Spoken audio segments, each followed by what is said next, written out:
जनिताय जय राधेश्याम जय जगन्नाथ जय महाप्रभु हरे कृष्ण समावेत श्री कृष्ण अनुरागी गौर अनुरागी मातृमंडली पितृमंडली आहूत अनाहूत भागवत ग्रामवासी वृंद जरा मां राधा गोविंदे जरा मार गौर निताई रातुल चरण आश्रय ग्रहण करेছে তাহাদের সবাকার চরণে রইল আমার কোটি কোটি দণ্ডবত।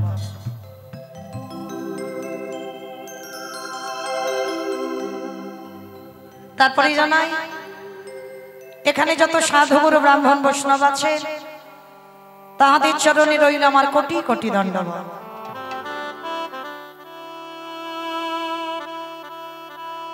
এটা হলো দণ্ড।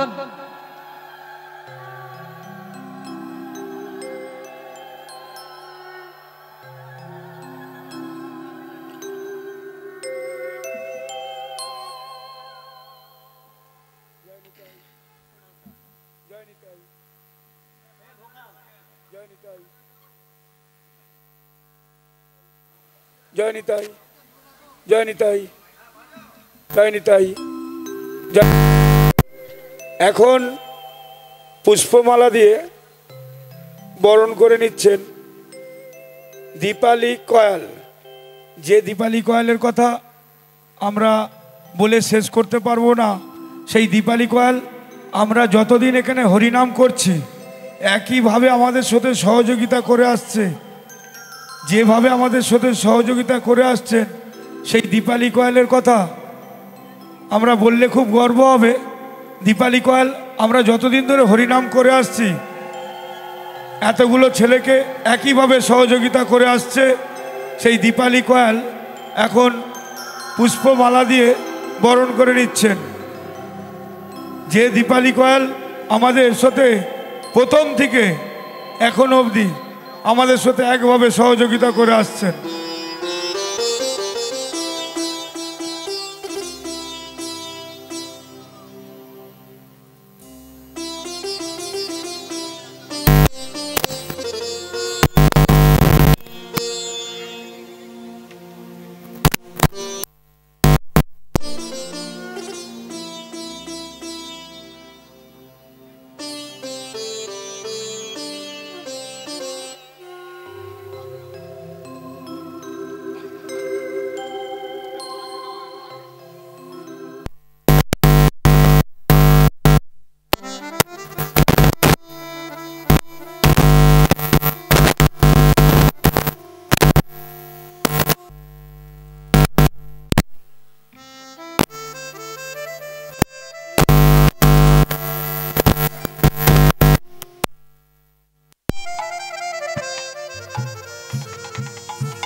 জয় নিতাই জয় নিতাই জয় নিতাই।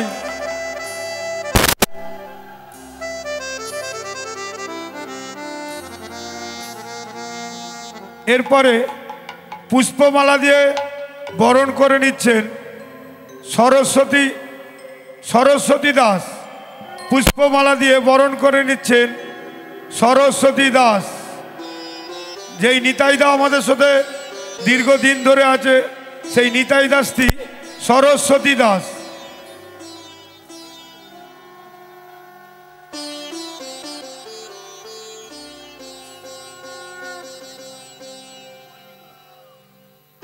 জয় নিতাই।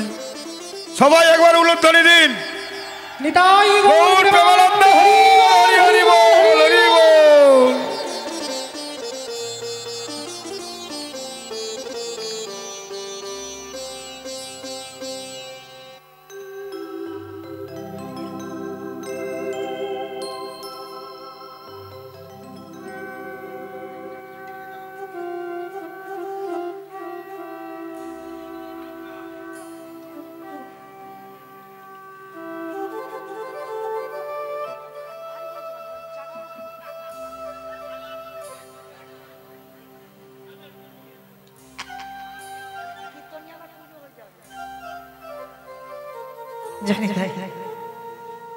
प्रेम से बोलो निताई गौर प्रेमानंदे हरि बोल हरि बोल हरि बोल हरि। समवेत সতী কৃষ্ণ অনুরাগী গৌর অনুরাগী মাতৃমণ্ডলী পিতৃমণ্ডলী আহুত অনাহুত ভাগত এই গ্রামবাসী বৃন্দ যারা আমার রাধা গোবিন্দের যারা আমার গৌর নিতাই রাতুল চরণ আশ্রয় গ্রহণ করেছে তাহাদের সবাকার চরণে রইল আমার কোটি কোটি দণ্ডবত। তারপরে জানাই এখানে যত সাধু গুরু ব্রাহ্মণ বৈষ্ণব আছেন তাহাদের চরণে রইল আমার কোটি কোটি দণ্ডবত। তারপরে জানাই বাবা আমি আমার পিতামাতার চরণে আমার শিক্ষা গুরু দীক্ষা গুরুর চরণে অনন্ত কোটি কোটি দণ্ডবত প্রণাম। তারপরে যাদের কথা না বললে বাবা সব থেকে বড় ভুল হয়ে যাবে, সব থেকে বড় অপরাধ হয়ে যাবে। যে কমিটি দাদা ভাইরা যে ভাইদের যে বাবা ঠাকুরদের ঐক্রান্তিক প্রচেষ্টায় এই যে প্রতি বৎসরের ন্যায় মহানাম যজ্ঞানুষ্ঠান, যাদের ঐক্রান্তিক প্রচেষ্টায় আজকের কীর্তন, যারা দাঁড়ে দাঁড়ে মাধু করি করি, যারা দাঁড়ে দাঁড়ে ভিক্ষা করি, এত সুন্দর হরিবাসরটা, এত ভক্ত পদধূলা, এত সুন্দর হরিবাসরটা সাজিয়েছে। কীর্তন জগতের সর্বকনিষ্ঠতম কীর্তনিয়া হয়ে আমি মৌমিতা ঘোষ সেই কমিটি দাদা ভাইদের চরণে জানালাম সর্বাগ্যে কোটি কোটি ধন্যবাদ প্রণাম।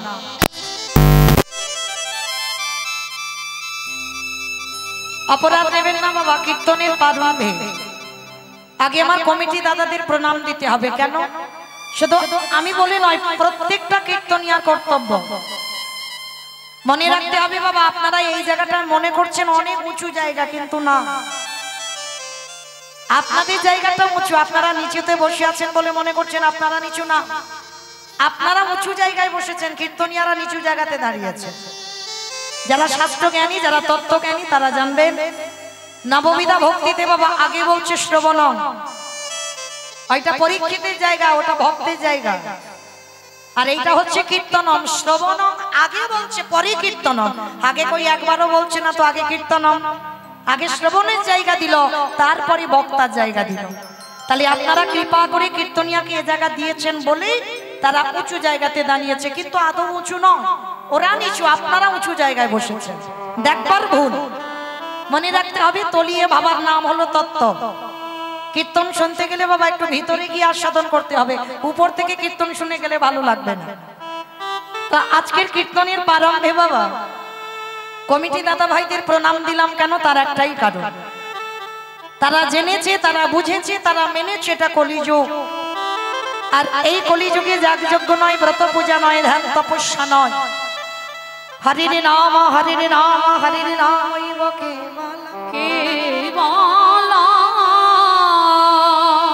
কলগ নাস্তে নাস্তে নাস্তে গতিরা গতিরা গতিরা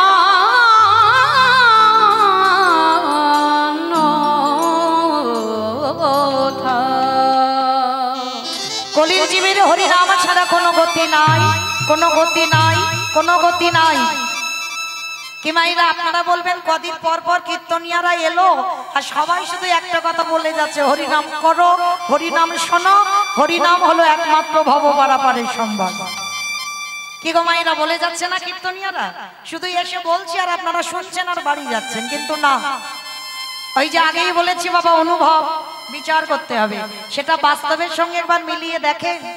সত্যি কি বাবা হরিনাম ছাড়া আমাদের গতি আছে? গতি যদি থাকতো বাবা, যে যত বড় ধনী হোক না কেন, যার যত অর্থ থাকুক না কেন, যার যত অট্টালিকা থাকুক না কেন, একটা কথা মনে রাখতে হবে বাবা, শেষের দিনে এরা তোমার কেউ আপন নয়। যাদের জন্য আঁকলে তুমি বসে আছো, কৃষ্ণ ভজন করতে পারছো না, কৃষ্ণ সাধনা করতে পারছো না, এরা কেউ তোমার আপন নয়। সব দুদিনের জন্য এসেছে, আবার এরা চলে যাবে। পৃথিবীতে যারা ভাগবত জ্ঞানী বাবা তারা জানবেন, পৃথিবীতে সব অনিত্য বস্তু, নিত্য বস্তু যদি থাকতে হয় সেটা হলো আমার গৌর গোবিন্দের রাতুল চরণ। নিতাই গৌর হরি বল হরি বল। আর সময় থাকতে থাকতে বাবা ওই চরণটা ধরতে হবে। কেন? শিশুকালে কৃষ্ণ ভজে কৃষ্ণ পাবার আসে, কৃষ্ণ পাবার আসে।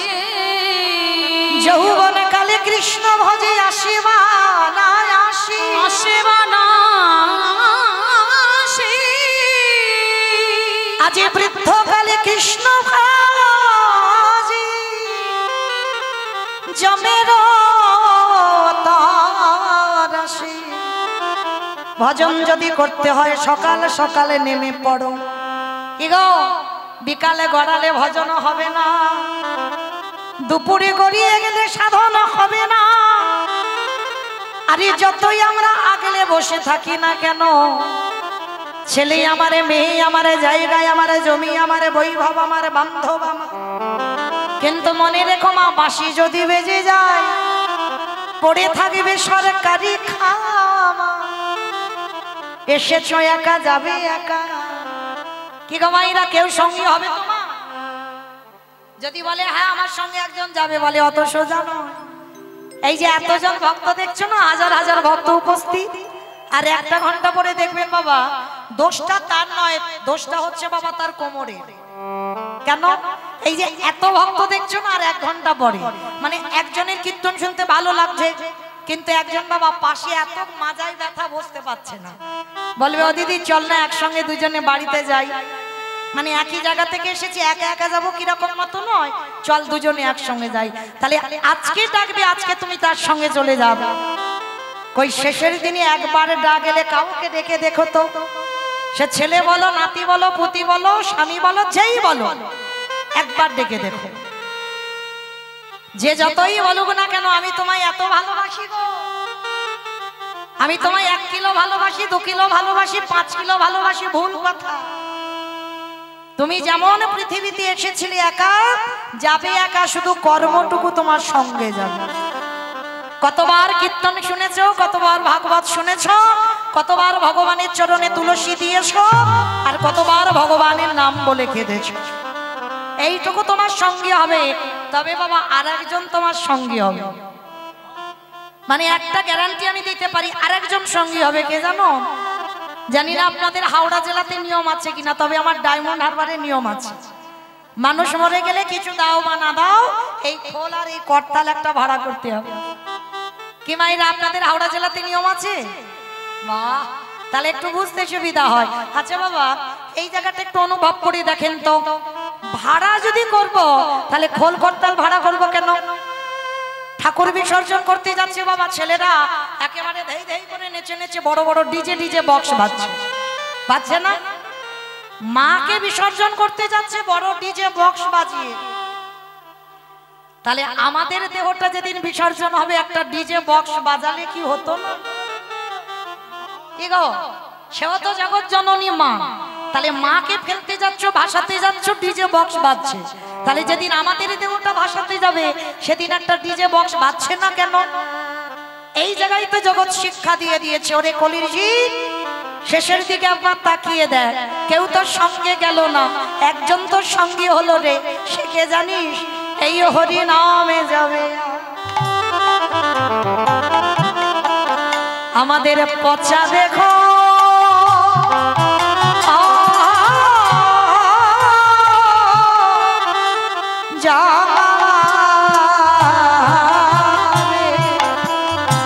যেদিন তুমি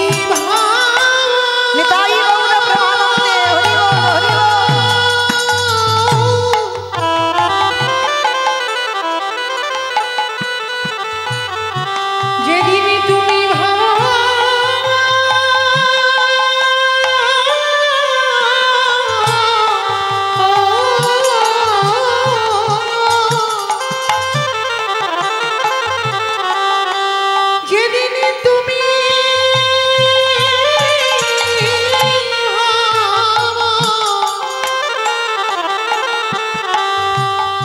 ওই ভাব পারে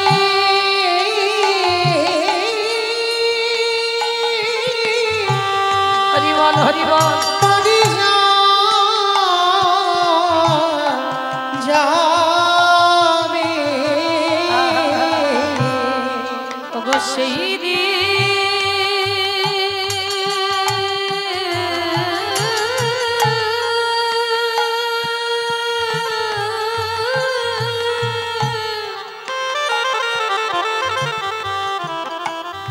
সেই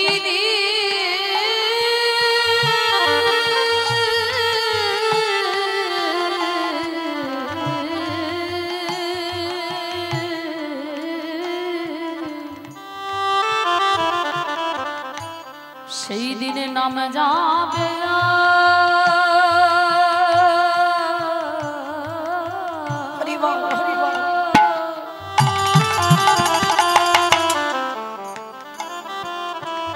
আর এই পচা দেহ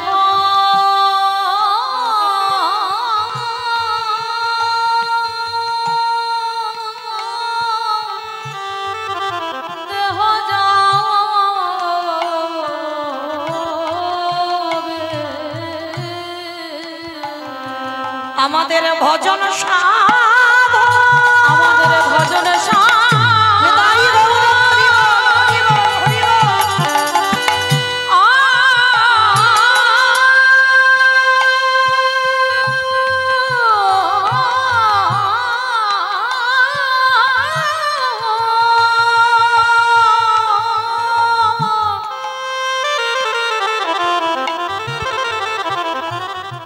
আমাদের ভজন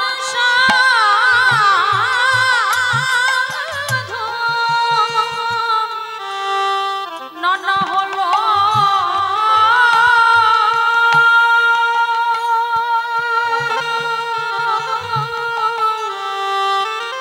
হলো না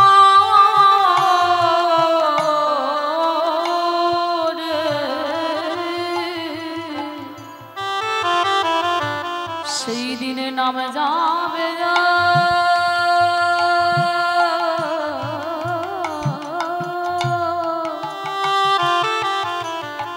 আর এই পচা দেহ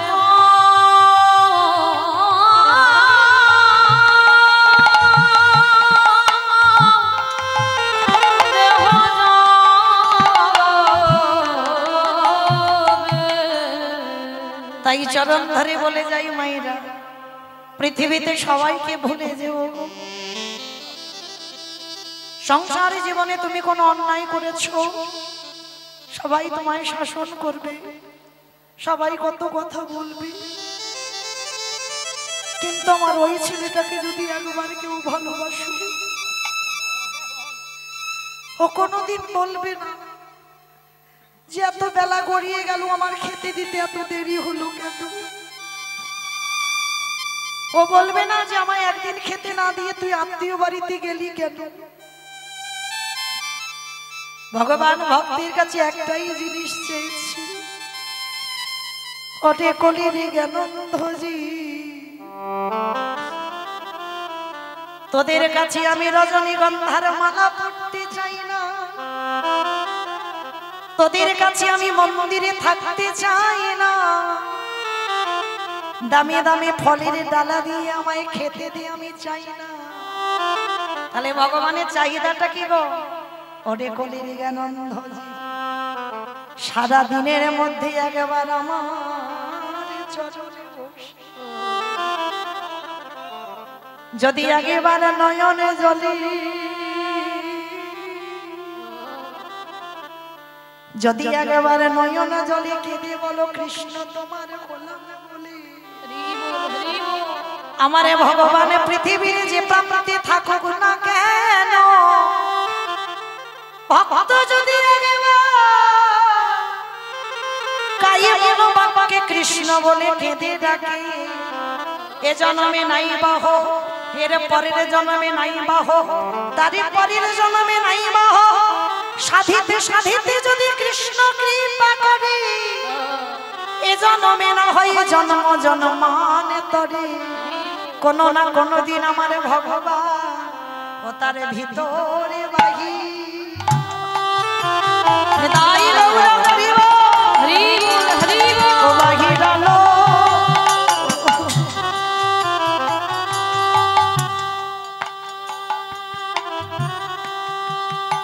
হলো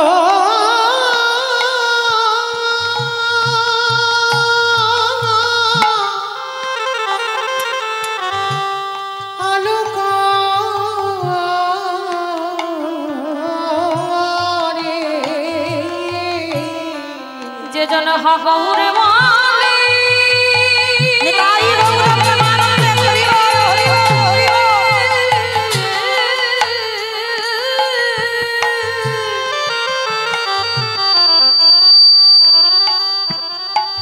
যে জন হগৌ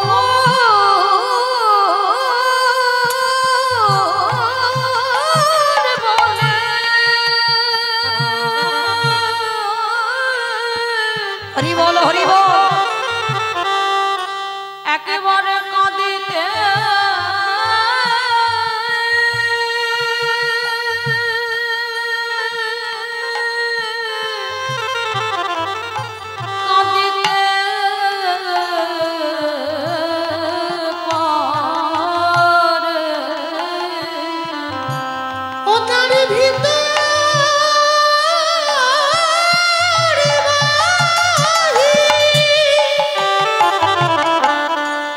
বাহিরে আলো ও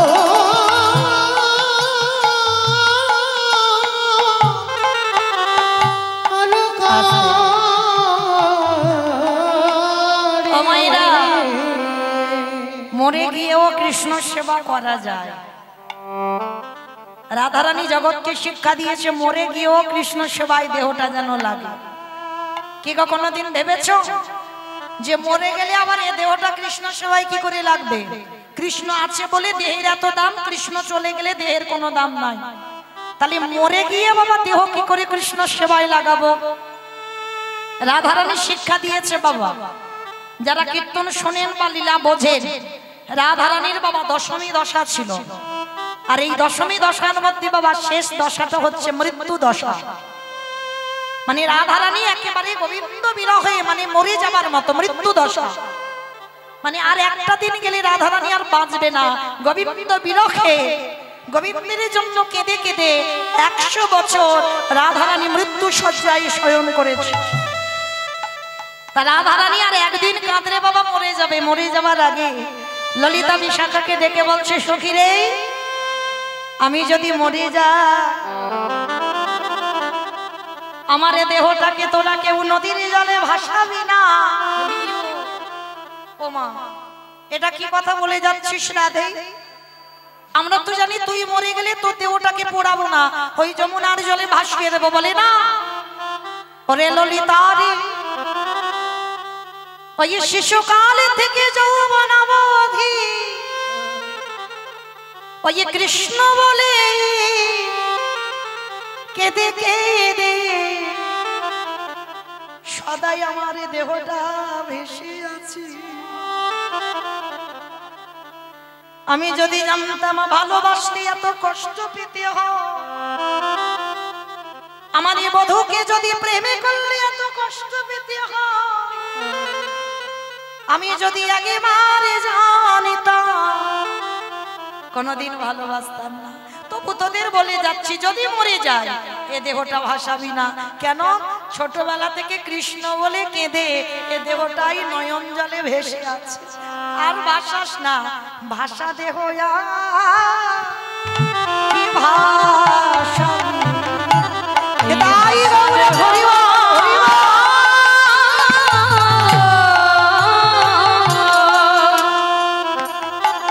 বলে বলে কি ভাষাবি। সদাই কৃষ্ণ বিরহ নালে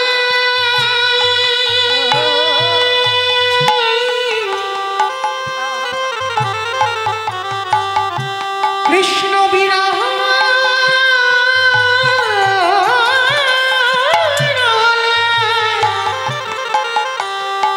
কৃষ্ণ বিরহ নামে ভেসে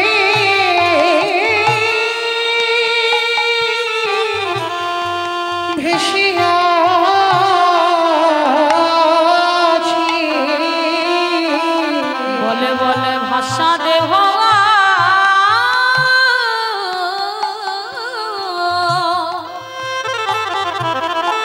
তোরা কি ভাষাবি। ঠিক আছে, ভাসাবো না। তাহলে একটা কাজ করবি, তুই যদি মরে যাস তোর দেহটা আগুনে পুড়িয়ে দেবো। বলি না, ওরে ললিতা রে, এই পোড়া দেহ কি পোড়াবি। বলে বলে পোড়া দেহ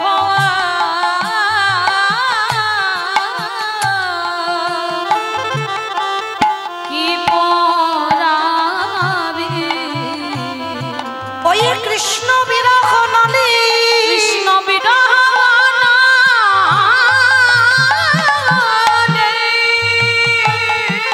ওই কৃষ্ণ বিরহ দাবা নালে পোড়া দেহ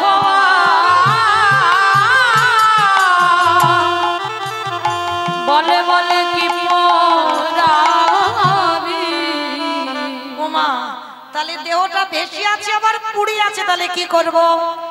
ললিতা রে, প্রত্যেকটা ভক্ত শুনবেন মা, মরে গিয়েও সেবা করা যায়, রাধারানী শিখিয়েছে। ললিতা রে, দেহ ভাসাবি না, পোড়াবি না, কি করব?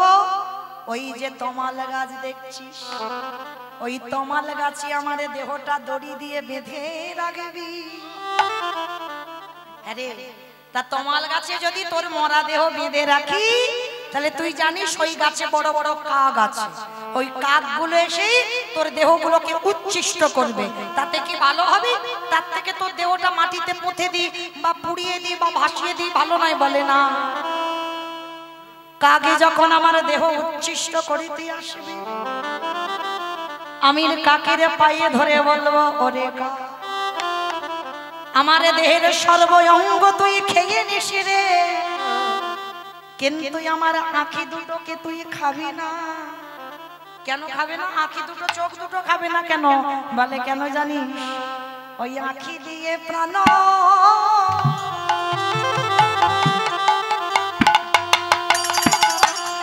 প্রাণ পাখি দেখি, তাই গৌর আমি আঁখি দিয়ে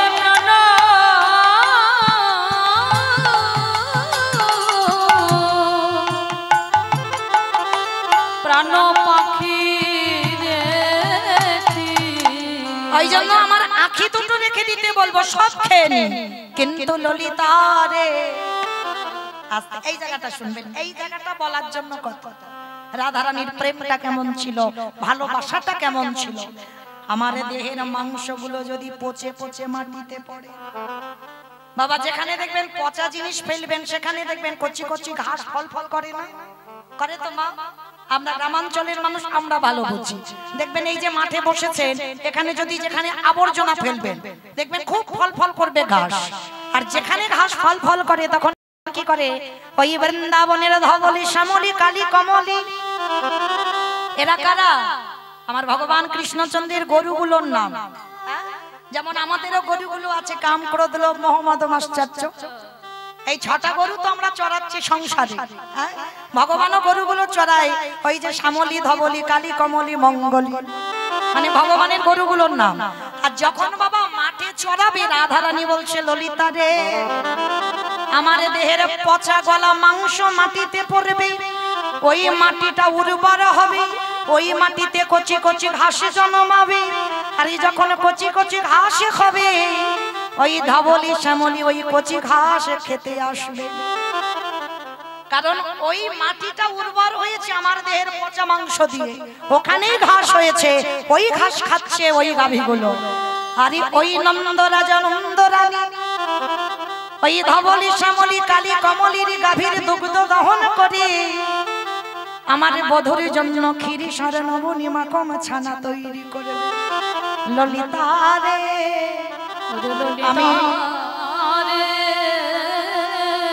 আমি মরে গিয়েব দেখব এ দেহ কৃষ্ণ সেবা, সেবাই লেগে গেল।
সেবা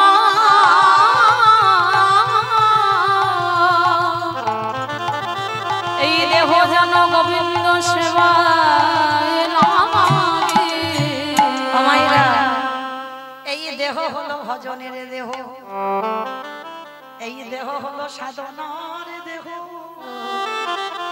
কৃষ্ণ ভজিবার তরে সংসারে আয়ন, মিছে মায়ায় বদ্ধ হয়ে বিজ্ঞ সময়। আমাদের কৃষ্ণ বলায় আর কৃষ্ণ ভজন হলো না গো। রাধা রানী জগতে শিক্ষা দিয়ে দিল, ওটে কলির জ্ঞানন্ধজি। আমি যেমন গোবিন্দ বিরহ নলে শত বরষে কেঁদেছি। কি গো, গোবিন্দ জানতো না রাধারানী যে রাধারানী একদিন 1 ঘন্টা যদি আমার গোবিন্দকে না দেখে রাধা থাকতে পারে না, তাহলে কিসের জন্য শত বরষ কেঁদেছিল?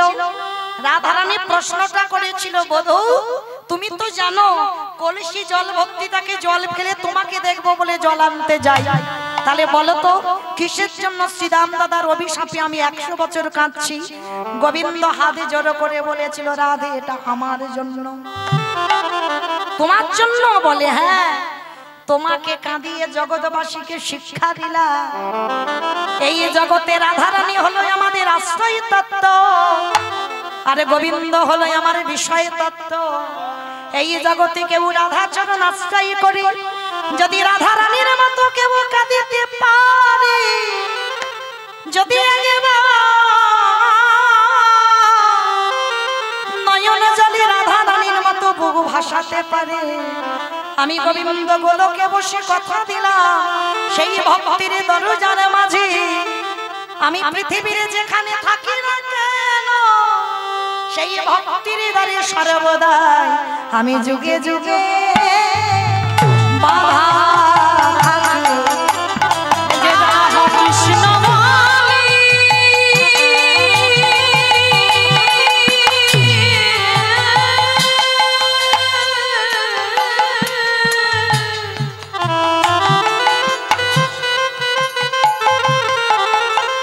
যে জন কৃষ্ণ বলে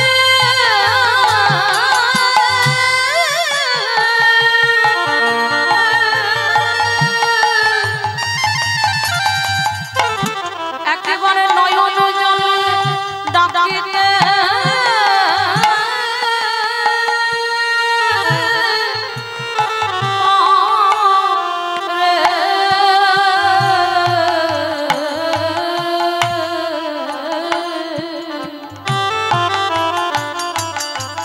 আমি যে যুগে যুগে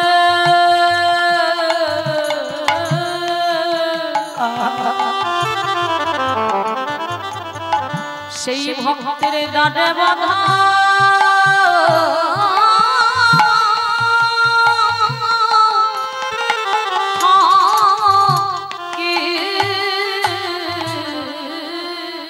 তাহলে মায়েরা ভজন করতে হবে, সাধনা করতে হবে আমার রাধারানীর মতো। চলেন সেই ভজন সাধন করবার জন্য আমাদের যেতে হবে একটুখানি শ্রীধাম নদিয়া নবদ্বীপ ধাম। কি মায়েরা সবাই নদিয়ায় যাবেন তো? সবাই যাবে? তা সবাই যদি চলে যায় আমি কীর্তনটা গাইবো কাকে নিয়ে? সবাই বলে দিল আমিও যাব নবদ্বীপ। তা সবাই যদি চলে যায় একেবারে দল বেঁধে আমরা নবদ্বীপ চলে যাচ্ছি, তাহলে আমি কি একা একা কীর্তন গাইবো আমার কমিটি দাদাগুলো নিয়ে? কেউ যাব না। কেন মায়েরা? এক্ষুনি যদি তুমি নবদ্বীপ যেতে চাও না, এক্ষুনি তোমার স্বামীর কাছে গিয়ে বলতে হবে হ্যাঁ গো নবদ্বীপ যাব। বাবা মা শ্বশুর শাশুড়ির অনুমতি নিতে হবে, হ্যাঁ গো নবদ্বীপ যাব, তাই না? এক্ষুনি অনুমতি নিতে হবে, কিন্তু একজনকে কোনো অনুমতি নিতে হয় না। সে কে বলো তো? মন। এই মনের সঙ্গে দেহের কোনো সম্পর্ক নাই বাবা। এই হরিবাসরে বসে আছে, চোখ দুটো বন্ধ করে মনে করো সুরধনী গঙ্গার তীরে গেছে, এক্ষুনি মন চলে যাবে। এক্ষুনি মনটাকে বলো আমি বৃন্দাবনে বাঁকি বিহারীর চরণে যাব, এক্ষুনি মনটাকে নিয়ে যাও, চলে যাবে। এক্ষুনি হরিদ্বার যাবে, পশ্চিম ভারত দক্ষিণ ভারত এক্ষুনি চলে যাবে। এই মনকে বলতে হবে না যে স্বামী আমি যাব, ছেলে বৌমাকে বলতে হবে না যে আগো বৌমা আমি যাব, বলতে হবে না। তাহলে চলো দেহগুলো থাক এখানে, মনগুলো নিয়ে যাই সুরধনী গঙ্গার তীরে। কেমন? আর সুরধনী গঙ্গার তীরে গিয়ে দেখবো ব্রজেন্দ্র নন্দন কৃষ্ণ কলি গালে হয়েছে শ্রীকৃষ্ণ চৈতন্য। আর যখন প্রভু এসেছিল নবদ্বীপের কি ভাবটা ছিল জানো? ঠিক আজকের আমাদের জায়গাটা যেমন তৈরি হয়েছে না,